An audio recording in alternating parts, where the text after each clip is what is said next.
To today's webinar, 3 Tendencies That Will Kill Your ISA Career with MAPS Coach Anna Krueger.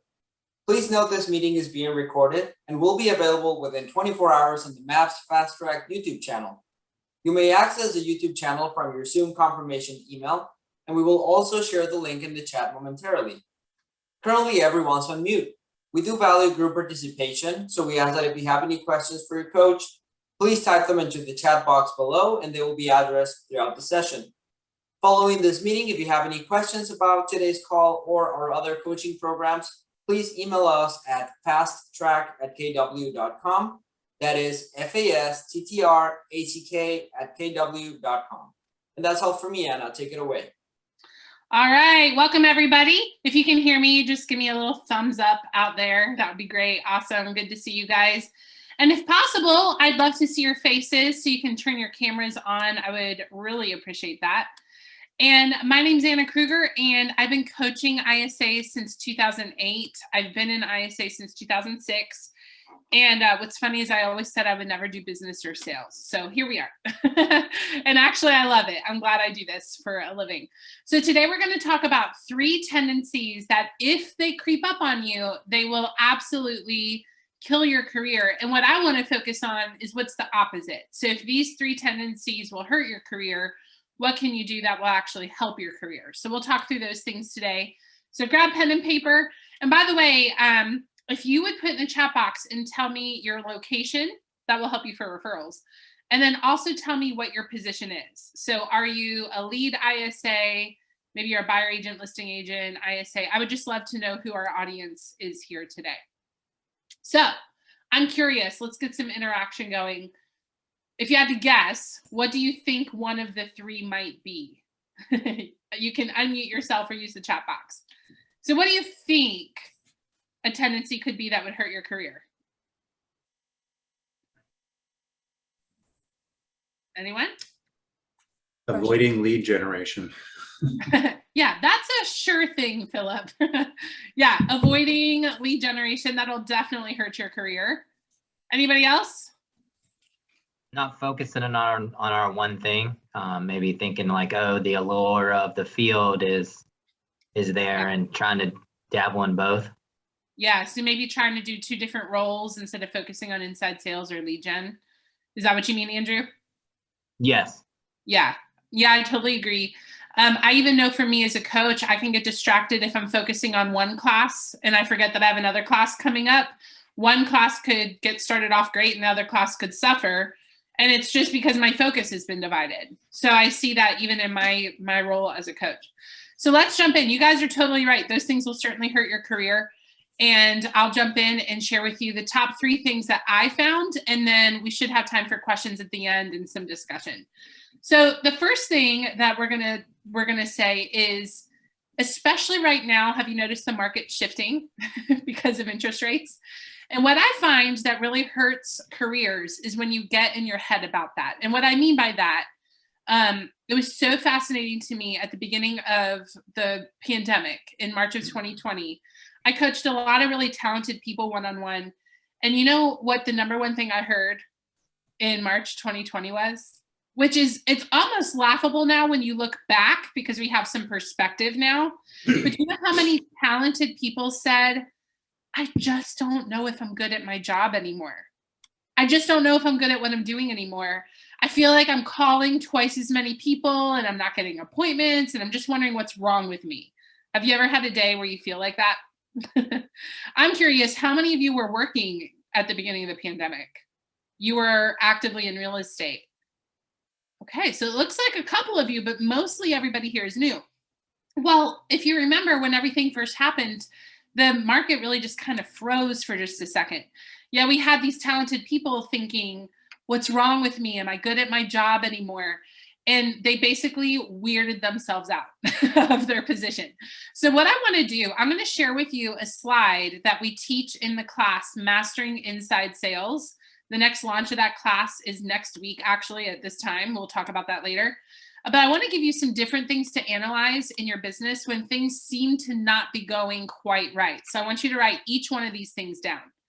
I find a lot of people are like, just get more contacts, more contacts, more contacts. And while that might be appropriate, depending on how many people you are or aren't talking to per day, it's not always the answer. Sometimes there's other things that we need to take a look at. So let's check out what some of those things are. The first thing I want you to do, whether you're a buyer agent, listing agent, inside sales agent, I want you to investigate, what are my top 5 lead sources? What are my top 5 lead sources? So what I mean by that, and pause, if you haven't been in the position a long time, this will be a little different for you. So I'll address that here in just a second. But if you've been in the position for any length of time, I want you to take a look back at your last 6 to 12 months and just take a look and see, what have been my top 5 sources for business? How many of you have been in the business for more than 6 months? Maybe use the chat box because I can't see all of you. There's like 3 screens here. Okay. For those of you that have been here for more than 6 months, you should have some sort of track record somewhere of the appointments you've set, held, signed, closed. What sources did they come from? Let me give you an example of what I mean by this. I was coaching a very talented rainmaker, and she decided to start calling FSBOs, for sale by owners. And what I didn't realize is she was only calling for sale by owners. And we were chatting and she's like, I don't know what's going on. I feel like I've lost my touch. I'm just not really setting that many appointments. So I dug into her lead gen and found out she was really only calling for sale by owners. Yet when you looked back at her last 12 months, do you know how many for sale by owners she closed? 0. 0. And it wasn't because she wasn't good at them. She just never called them before. This was like a new thing for her. But what happened is she got so fixated on the new lead source that she completely abandoned the top 5 sources for her from the year prior. Does that make sense to everyone? So you want to take a look. If you're good at sign calls, make sure you still address sign calls. If you're good at Google leads, make sure you keep working Google leads. So sometimes I know as a sales agent, I start thinking like, oh, I'm not seeing success. Have I lost my touch? Is something going on? And in reality, maybe I've started dabbling in a new lead source and I have forgotten to call the ones that absolutely have worked for me in the past. So that's step number 1, is just look at, well, who am I calling? Have I changed it up? Maybe that's why things seem a little slower right now. All right, number 2 to write down, if you are on a team, check out what are the team's top 5 sources. So for those of you especially that are new, you do not yet have your top 5 sources, right? Because you're still new in the business. So what you're going to want to do is take a look at the team's top 5 sources. And again, it's because it's where we've already had success. Let's keep focusing on those things before we layer in new things that we don't know if they work for us.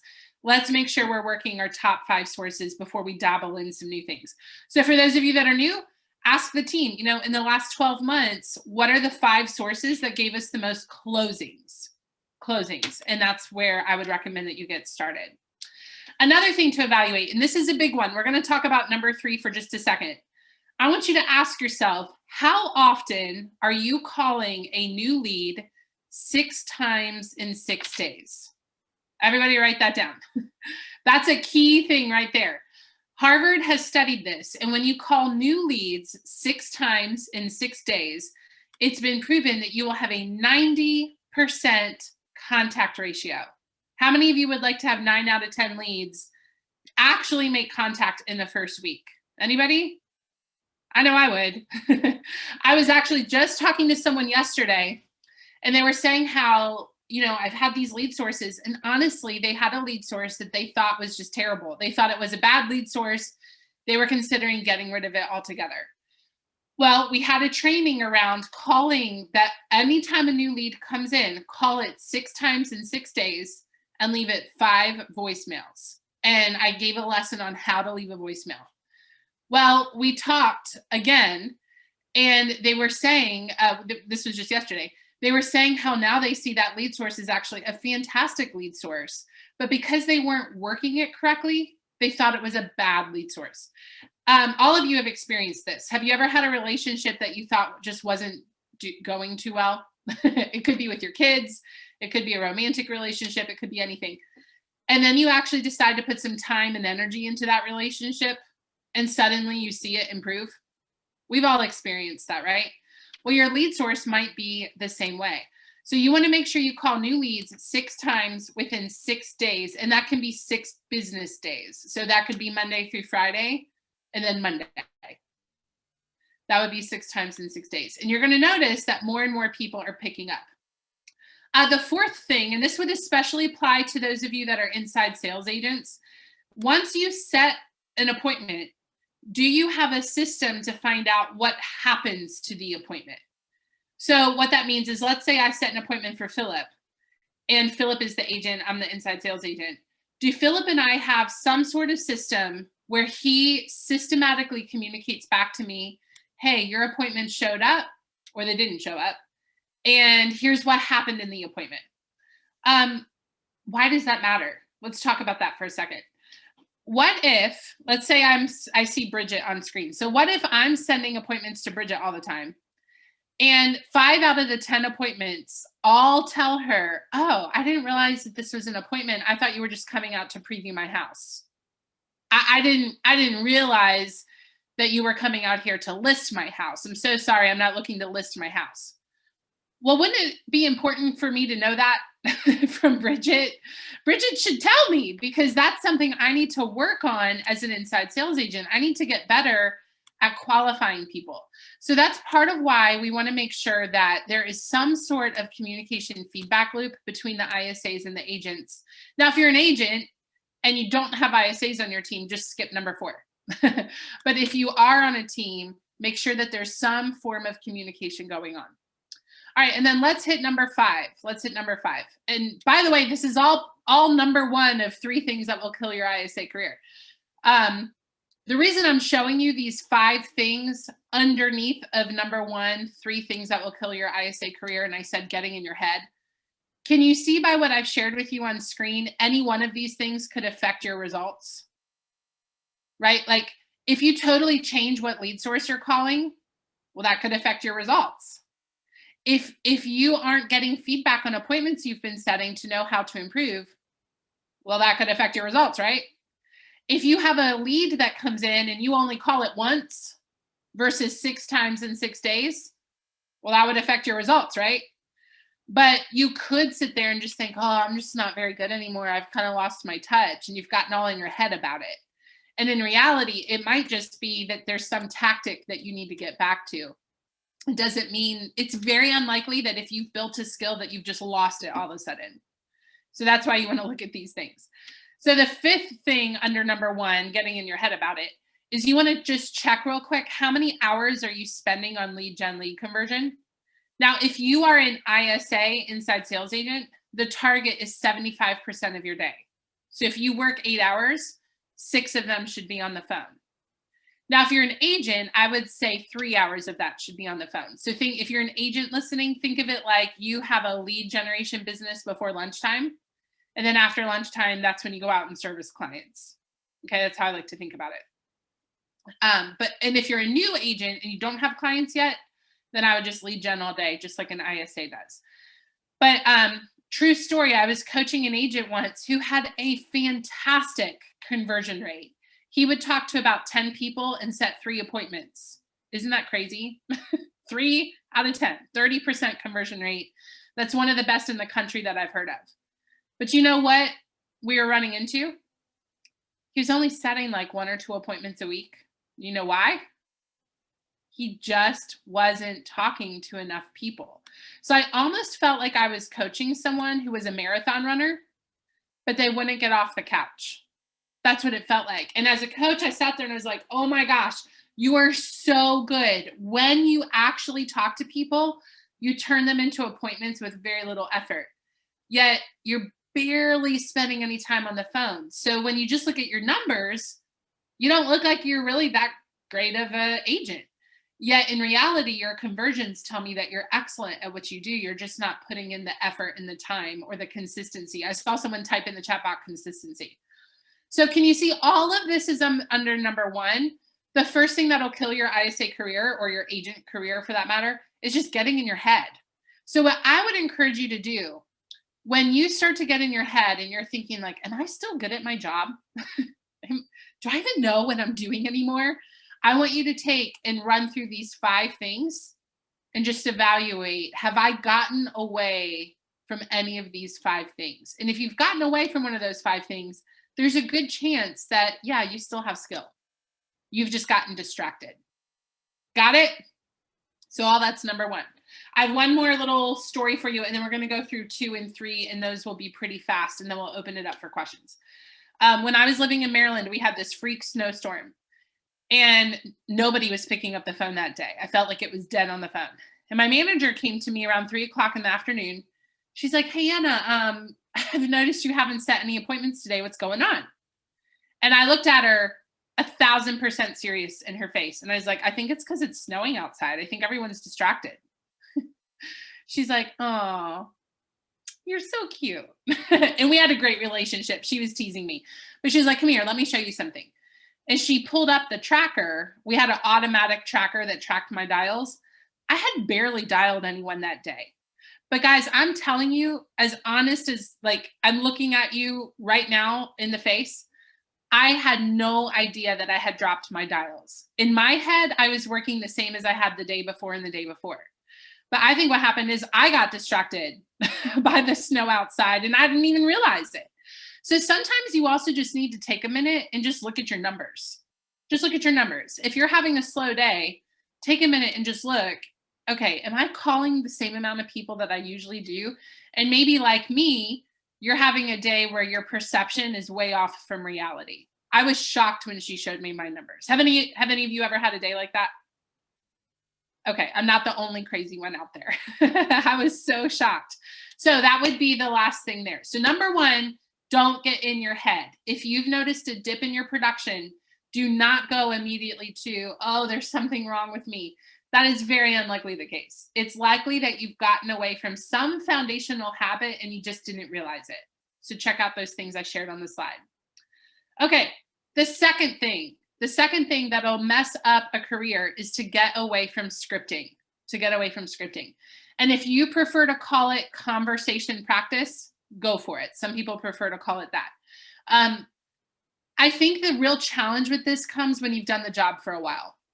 A lot of you raised your hand and you said you've been here more than 6 months, more than 12 months. Some of you started back during the pandemic. You've been at this for a while.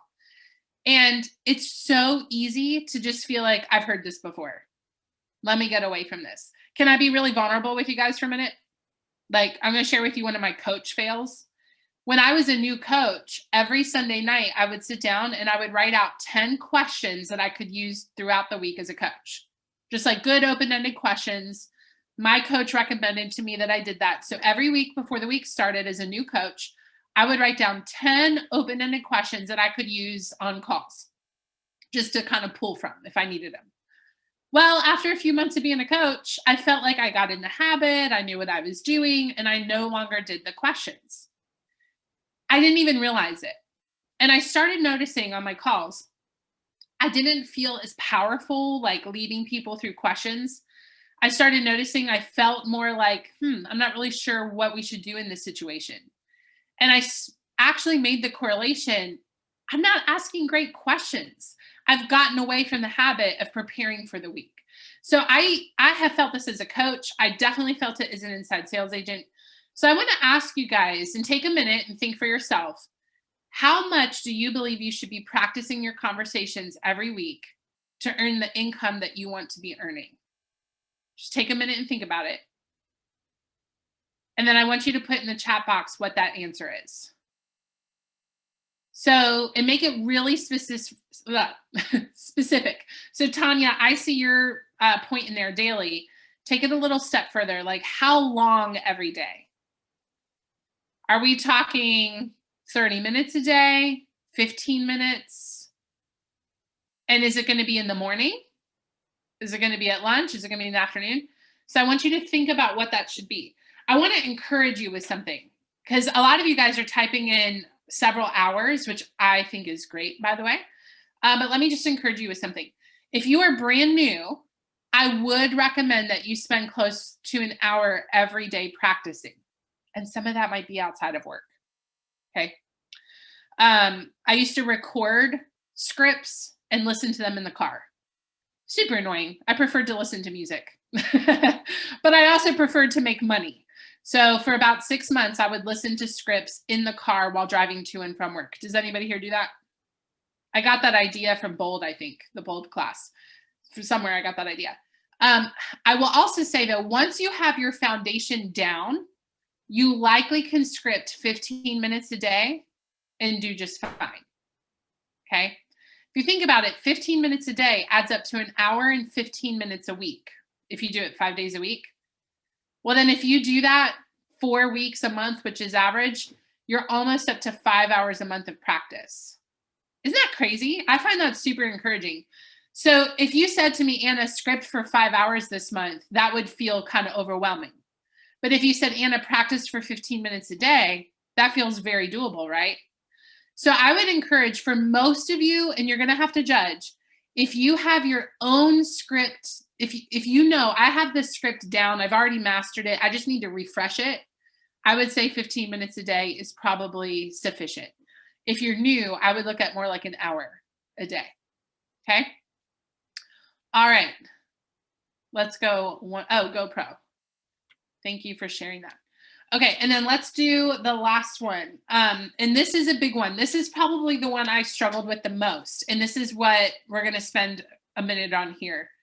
And we actually teach this a lot more in the class Mastering Inside Sales. This is a 30-minute webinar, right? But we go deep into a lot of this stuff in the class Mastering Inside Sales. So the third thing that will kill your ISA career. So number one, we have getting in your head about it. So getting all in your mindset instead of just looking at some analytical things. Number two, we have just skipping practice. You're no longer practicing. The third thing is focusing on fast conversations. And let me explain what I mean by this. How many of you in here would say that you're a pretty fast-paced, results-oriented person? Anyone? If you're familiar with DISC, we would call that the high D. If you're not familiar with DISC, don't worry about it, but that's the driver. I like a challenge. Let's go, let's go, let's go, let's get it done. And I do find a lot of people in sales have that personality. That's part of why you're drawn to this career field. Well, what I find is many times, at least for me, I would get on a call and it would basically be, are you looking to buy or sell? No? Okay, bye. Hey, so what has you think about moving? Oh, you're not interested? Okay, cool, bye. Hey, so are you looking to move? Nope, no, okay, bye. And hanging up. And what I had to learn is a lot of people that you call, please hear this. If you hear nothing else on today's webinar, this is the thing to hear. A lot of people that you call are masquerading as uninterested people. Yet, unless you're doing a ton of circle calling, these people raised their hand at one point. They went to your website, they went to an open house, maybe they're for sale by owner or an expired. Most people that you call are interested, maybe not to do something tomorrow, but they're interested in real estate. And what happens is we hear, oh, I'm not interested. And we just, okay, bye. Because we're looking for the person that's doing something right now, because you're a fast, high speed, results-oriented person, right? But what I've learned, and this is the phrase to write down, slower conversations equal faster results. Write that down. Slower conversations lead to faster results. And let me give you some parameters around that. So one more time, slower conversations lead to faster results. And here's what I mean by that. So jot this down. You should be spending about 3 minutes learning someone's motivation. 3 minutes on motivation. I've timed this ever since 2006. I'm a big nerd. So what is that, 16 years? Is that 16 years? Am I doing my math right? So since 2006, I've been timing this. And on average, it takes 3 minutes to get the true actual motivation. So if someone says, I want to downsize, that's not their motivation. Why do you want to downsize? What will downsizing do for you? How will that impact your family? So you want to spend 3 minutes on motivation. Then it takes about 7 minutes to qualify them. So jot that down. So you've got 3 minutes for motivation. On average, it takes about 7 minutes to qualify them. And when I say qualify, I mean all the logical stuff. Where do you want to be? When do you want to be there? How much do you want to spend? If they're a seller, it would be things like who's on the title, how much do you owe on your house, all that stuff. That should take about 7 minutes. And what I found is when I slowed down to spend 3 minutes on motivation, people that started off kind of casual or not super interested became interested. How many of you have thought, I should join the gym? And maybe you're going to the gym now, but at some point in the past, you're like, yeah, I need to go to the gym. But you put it off and you put it off and you put it off, right? And if a friend sat down with you and they said, hey, why do you want to go to the gym? What would that do for you?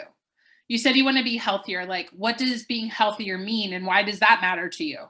You don't have to go to the gym. Like, something in you said, I wanted to go to the gym. So why? Like, what was that reason? Can you imagine that if a friend sat down and spent 3 minutes asking you why you wanted to go to the gym? Do you think you would go from someone pushing it off to being more interested than 3 minutes prior? Does that, anybody relate to that? And that's what we found happened. And so you want to make sure that when you are talking with leads, you take the time to ask them about their motivation. I guarantee you, if just over the next 24 hours, when you do your lead gen, if you have a timer and you start it with 3 minutes and you watch the countdown and you just decide, I'm not going to stop talking about their motivation until that hits 3 minutes, I guarantee you that you're going to set one more appointment than you could have otherwise. It's that powerful. So that's the third thing, is we get so focused on the fast conversation. And again, the thing to write down is slower conversations lead to faster results. So for me, I had to make peace as a fast-paced person.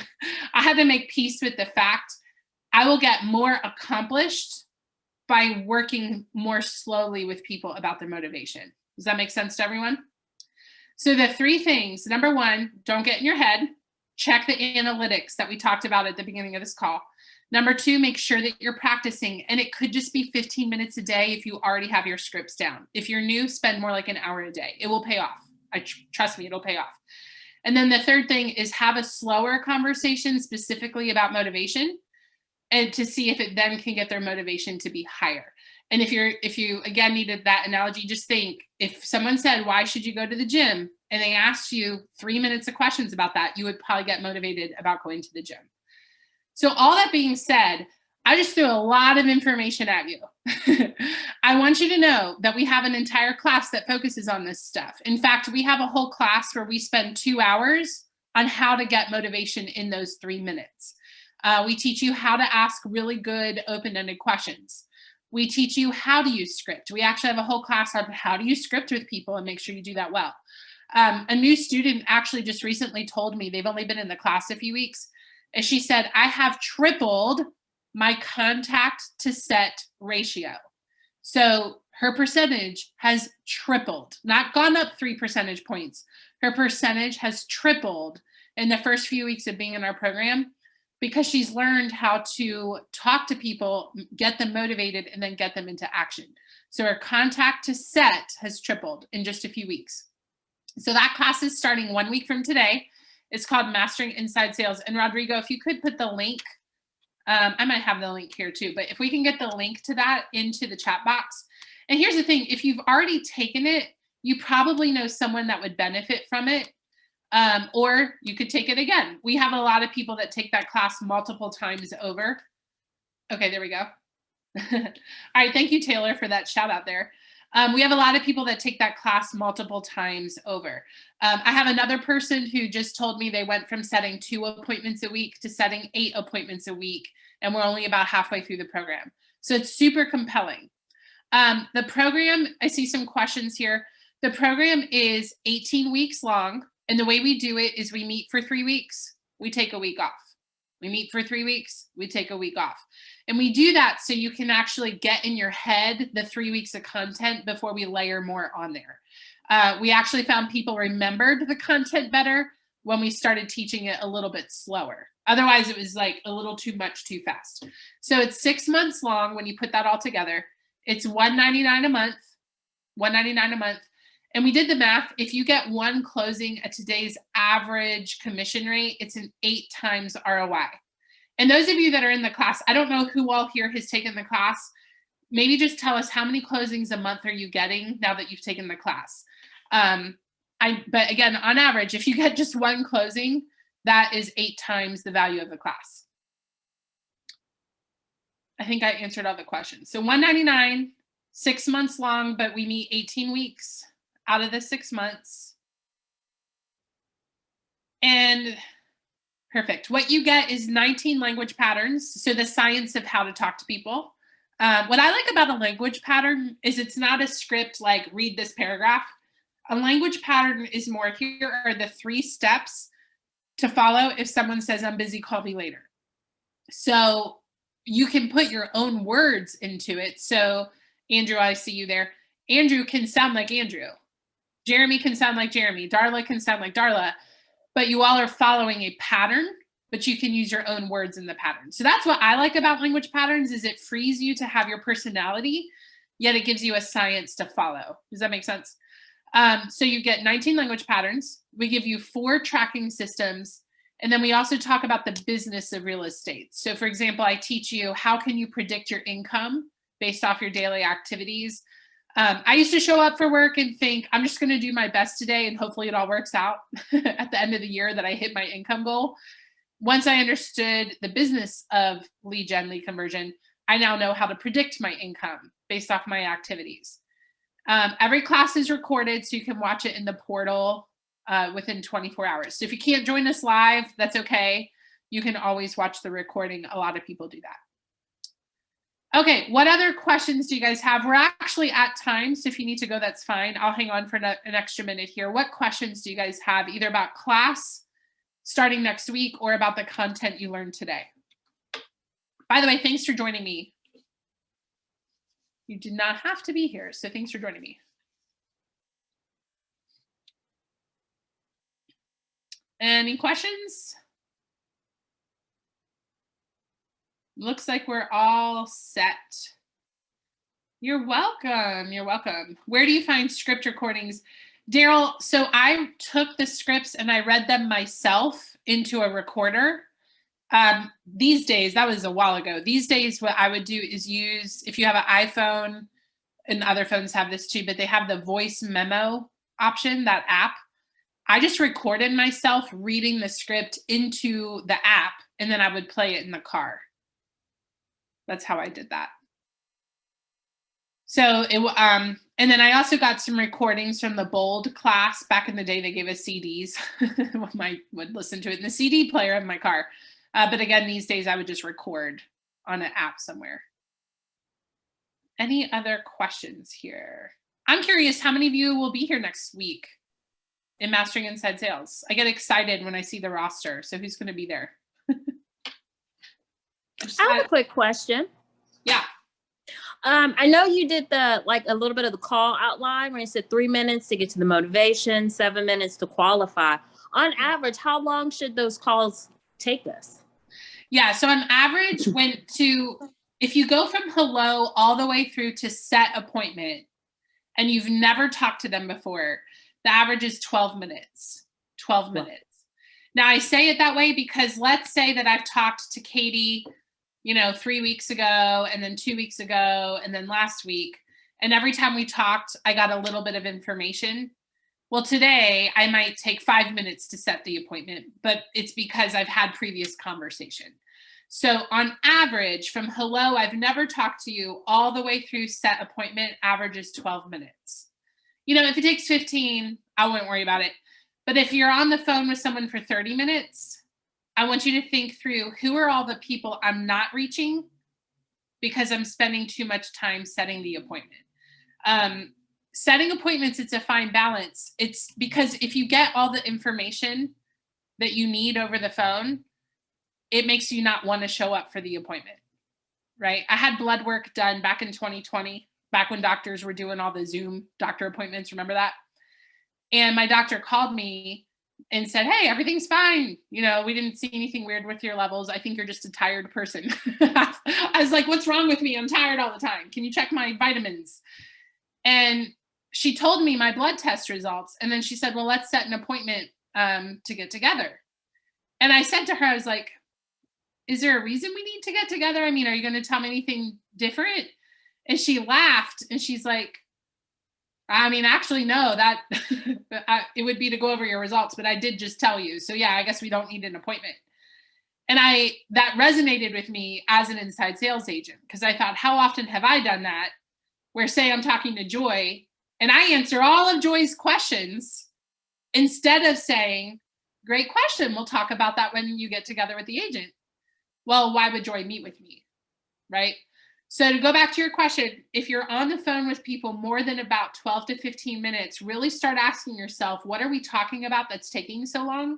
Because it's going to devalue actually meeting in person. I trust that answered your question for you. Oh, good. It did. That was good. You're welcome. I see quite a few people. I'm getting a lot of private messages saying I'll be there next week. And then I see some there in the regular chat room. So awesome. And tell people about the class. There's a ton of people that do not know the class exists. And it's equally for agents as well as ISAs. I even had a photographer from my church take the class. And I told her, it is a real estate class, but you can use this skill. But I'm not talking about photography. I'm talking about real estate.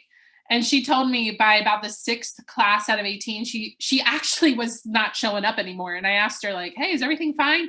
She's like, yeah, I'm catching the recordings. My business has gotten so busy that I haven't, like, I'm usually now in a meeting when I have class versus like being there live.